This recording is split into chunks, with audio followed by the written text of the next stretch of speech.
Hello friends, पैरुसल GS पे आपका स्वागत है। मित्रों, कैसे हैं आप लोग? फ्रेंड्स, कल ऑफिशियल आंसर की से आप लोगों ने अपने क्वेश्चंस को मिलाया होगा, देखा होगा कि आप लोगों का स्कोर कैसा है। तो सभी विद्यार्थियों का स्कोर काफ़ी ज़्यादा कम हुआ है और मैंने आपको शुरू से ही कहा था कि फाइनली आप लोग अपना ऑफिशियल आंसर की से ही अपना पेपर चेक करिएगा, क्योंकि मार्केट में जो आपके जितने भी कोचिंग्स हैं, चाहे टेस्ट सीरीज़ हैं, बहुत सारे ऐसे इकोनॉमिक्स के या जर्नल क्वेश्चन होते हैं असर्शन रीज़न वाले, जिसके आंसर हमेशा आयोग के द्वारा बहुत ज़्यादा वेरी करते हैं। और ये थोड़े बहुत नहीं, 16 से 17 प्रश्न होते हैं। अब ऐसे में बहुत सारे विद्यार्थी जिन्हें 85 से 87 के आसपास अपना स्कोर लग रहा था कि 85 to 87 उनका स्कोर है, 90 स्कोर है, फाइनली वो लोग 78 80 समथिंग आ गए हैं। लेकिन अगर आप FAO CDPO सारी पोस्टें जो इंजीनियरिंग बेस भी है, आप अगर आप सबको साइड में कर दें तो टोटल वैकेंसी के बेस पे जो आपका रिज़ल्ट है, लगभग वो आपका रिज़ल्ट जो है वो 4,500 से 5,000 तक ही रहेगा। तो यहाँ पर ऐसा नहीं है कि जो लास्ट मैंने आपको ऑफिशियल आंसर की से कटअप बताई थी उसमें बहुत बड़ा फेर है। देखिए यहाँ पर जो इससे कम आप मान के चलिए कि थोड़ा मुश्किल है, लेकिन -3 -2 पे भी आप अपनी मेंस की तैयारी बहुत अच्छे से करिए। यहाँ पर जो मैंने आपको लास्ट कटअप बताई थी कि भाई ऑफिशियल आंसर की से अगर आपका अनरिजर्व्ड कैटेगरी में 82 है, EWS में 78 है, SC कैटेगरी में 70 है, ST में 66 है, EBC में 77 है, BC में 78 है, BCL में 68 69 है, और बाकी सारी कैटेगरीज़ का मैंने आपको बताया था कि डिसेबल्ड VI में आपका 58, DD में 52, OH में 69 to 70 और MD में आपका 45 समथिंग है। तो ये आप मान के चलिए कि यहाँ पर ये जो कटअप है, ये अब मैं ये कहूँगा कि इतने पर आपका होगा नहीं, आप बिल्कुल सुरक्षित हैं। अगर आप इसी रेंज में हैं, आप अनरिजर्व्ड जनरल कैटेगरी में आपका जो स्कोर है वो 82 है, तो आप बहुत ज़्यादा सेफ़ हैं, सुरक्षित हैं। 80 पर भी आपके पीटी होने की संभावना है। 79 78 पे भी आप एक होप रख सकते हैं, मेंस की तैयारी कर सकते हैं। क्योंकि देखिए 15 नवंबर को आपका रिज़ल्ट आना है और 15 नवंबर के रिज़ल्ट के बाद आपके पास समय नहीं है कि आप अपना मेंस तैयार कर सकें, क्योंकि भाई कई सारे विद्यार्थियों को अर्थशास्त्र या फिर मैथ या फिर सांख्यिकी के विषय तैयार करने होंगे जो FAO के लिए एलिजिबल है। उसके अलावा CDPO वाले हैं, वो अब उनको अपना कोई ना कोई सब्जेक्ट वगैरह LSW वगैरह रेडी करना पड़ेगा उसी हफ्ते में। और बाकी जो 69 का जर्नल दे रहे हैं एग्जीक्यूटिव वाला मेंस, उन विद्यार्थियों को भी सांख्यिकी तैयार करना है, पूरे GS के सेक्शन तैयार करने हैं। तो देखिए मैं मानता हूं कि एक बार आप लोग, अभी पीटी का समय नहीं है, क्योंकि 70 BPSC का फॉर्म अब आपका नेक्स्ट ईयर ही मान के चलिए Feb March तक आपको देखने को मिलेगा। तो अब आपको चाहिए कि भाई जब आपको अब अगला जो 70 BPSC का प्री है, जो मैं मानता हूं कि मई से पहले तो नहीं होगा, बाकी उसके संदर्भ में जैसी न्यूज़ आएगी मैं आपको दूंगा।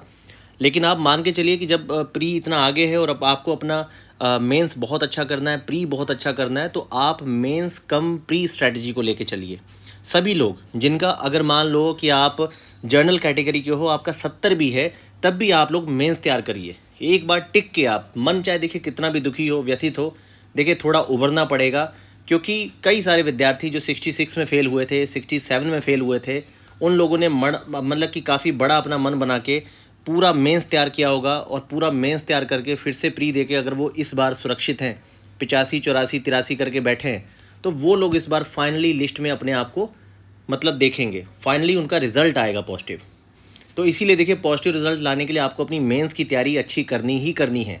तो देखिए अगर आपका, मैं कहता हूँ जनरल कैटेगरी में 76 भी है, 75 है, तब भी आप लोग अपना मेंस दबा के तैयार करिए इसी जोश के साथ कि आप मेंस लिख रहे हैं। और जिनका 80 है वो अपने आप को माने कि उनको मेंस लिखने को मिलेगा। तो कटअप जो मैंने लास्ट आपकी रखी थी ऑफिशियल से, वही सेम रख रहा हूँ कि 82 आपके लिए बहुत सेफ़ है। 80 तक आपके चांसेस बनते हैं। लेकिन अगर आपका स्कोर 82 है तो आप पूरी तरह से सुरक्षित है। EWS 78 पे सुरक्षित है, SC 70 पे सुरक्षित है, ST 66 पे, EBC आपका 77, BC 78, BCL 68 9। वही महिलाओं की जो कटअप है 73 74 वही रख रहा हूँ मैं। 72 आपका EWS, 71 से 72 BC, 68 EBC और 60 SC, 58 to 60 ST। ये जो मैंने आपको भेजा था यही आपकी जो है फाइनल कटअप है, इसको ध्यान से देखिए। और इतने पर अगर आप हैं तो पूरी तरह से सेफ़ हैं। लेकिन आपको इस समय मेंस पे पूरा ध्यान देना है, आपको अभी पढ़ना मेंस ही है। क्योंकि अगर आप इस समय मेंस नहीं पढ़ेंगे तो हमेशा वहीं खड़े रहेंगे, और अपर PCS में कभी भी आप अपने लिए एक सीट पक्की नहीं कर सकते। तो प्लीज़ आपसे विनती है कि आप लोग अपना मेंस बहुत दिल से तैयार करिए। और बाकी मेंस के अकॉर्डिंग आपको अब जो मोस्ट इंपॉर्टेंट टॉपिक है उस पर वीडियोस देखने को मिलेंगी। और आप लोग अपना क्या करिए कि सबसे पहले लास्ट 5 to 6 ईयर्स के प्रीवियस क्वेश्चन जो है उसमें जो कॉमन टॉपिक हैं, चाहे वो संथाल विद्रोह हो, चाहे मुंडा विद्रोह हो, 1857 का आपका रिवोल्ट हो, उसके अलावा असहयोग आंदोलन हो, जेपी साहब का क्वेश्चन हो, या फिर यहाँ पे महात्मा गांधी जी के संदर्भ में रविंद्रनाथ टैगोर, पटना, पाल, मौर्यन कला, इस तरह के आप देखेंगे कि क्वेश्चन बार बार रिपीट होते हैं, ये वही प्रश्न है। तो इस तरह के जो 30 से 40 क्वेश्चन हैं पॉलिटी के, बाकी आप साइंस टेक और इकोनॉमी के अप्लाइड सेक्शन छोड़ दीजिए और सांख्यिकी हो गया आपका, तो आप इन सब विषयों पर अपना नोट्स बनाइए पहले कम से कम 10 से 15 दिन, 20 दिन मेहनत कीजिए और ये पहले 30 से 40 टॉपिक का नोट्स बना लीजिए, क्योंकि 60% पेपर तो आपका यही है। बाकी 40% के लिए फिर परेशान होने की आवश्यकता नहीं है। जो अप्लाइड सेक्शन के सबसे मोस्ट इंपॉर्टेंट टॉपिक्स होंगे वो आपके साथ शेयर किए जाएंगे। तो मित्रों, आप लोग अपना ऑफिशियल आंसर की से अभी तक सारा मिला चुके होंगे। पेपर को पटकिए मत, उसको फिर से दोबारा 2-3 बार पढ़िए, देखिए कि किस तरह के प्रश्न आपसे गलत हुए हैं और कितने आपने सामान्य प्रश्न गलत किए हैं, जो कि लूसेंट भर में भी जिसके आंसर थे। अगर ऐसे सामान्य प्रश्नों की तादाद बहुत है तो आपको सामान्य तथ्य भी अच्छे करने की ज़रूरत है। तो अभी आप कॉन्सेप्ट और फैक्ट दोनों बेस पे अपनी तैयारी को शुरू करिए और पहले से आप फिर से अपने पेपर को एक बार एक एक प्रश्न को ध्यान से थोड़ा मजबूत मन करके दोबारा फिर से चेक करिए। देखिए कि आपने किस तरह के प्रश्नों को गलत किया है और किस तरह के प्रश्न आप सुधार सकते थे और कौन सा ऐसा सेक्शन है जहाँ पे आपकी कमज़ोरी है, कमी है, कॉन्सेप्ट के लेवल पे दिक्कत है, ज्योग्राफी में दिक्कत है, साइंस में दिक्कत है, किस क्षेत्र में दिक्कत है, और एलिमिनेशन, कॉमन सेंस वगैरह को आप परीक्षा में कैसे बिल्डअप कर पाते हैं, या फिर आपकी रीडिंग इफेक्टिव है कि नहीं है, इन सारी चीज़ों को आपको देखने की आवश्यकता है। तो मित्रों, पैरासोल जीएस को जरूर सब्सक्राइब करें और टेलीग्राम चैनल से जरूर जुड़िए। आपकी परीक्षा उपयोगी आपको महत्वपूर्ण सामग्री यहाँ पर उपलब्ध करवाई जाएगी। धन्यवाद।